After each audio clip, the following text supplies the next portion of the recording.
Malaysia food Oreo. Oreo কীভাবে বানায় আমি দেখাইতেছি। প্রথমে 1 গ্লাস দুধ দিলাম, আর এটা হলো ওরিও বিস্কুট।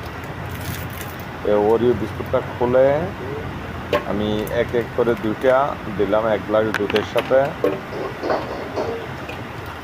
এখন আইস দিয়ে দেব।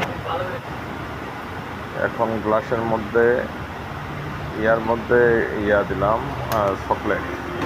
এটা এক ধরনের কালার, দিলে একটু কালো কালার হতে এই চকলেটটা দিলাম।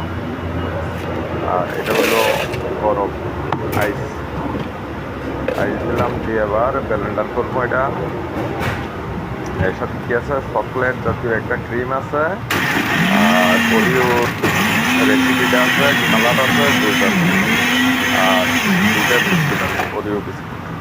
এবার আমি ব্লেন্ডার করছি, ব্লেন্ডার হবে। ব্লেন্ডার মোটামুটি শেষের দিকে,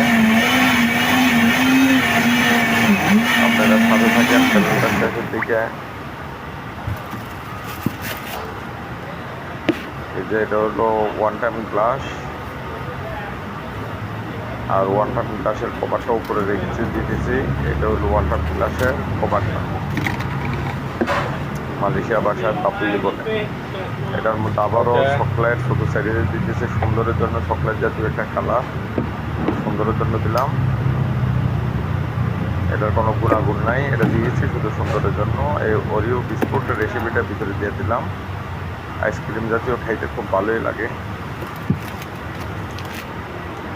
এই যে একটা বিস্কুটের উপর দিয়ে দিলাম স্যাম্পল হিসাবে, আর এই যে চকলেটটা উপর দিলাম সুন্দরের জন্য। শেষ উপরে কভারটা লাগাই দিয়ে দেবো কাস্টমার। এই যে কভারটা লাগাইলাম। ওকে, অলরেডি হয়ে গেছে ওরিও রেসিপি। এই যে প্যাকেট পলিথিনের একটা পিস দিয়ে দিলাম, এটা করে কাস্টমারে নিয়ে যাবে। থ্যাংক ইউ সো মাচ যারা আমার সাথে ছিলেন, সবাইকে ধন্যবাদ।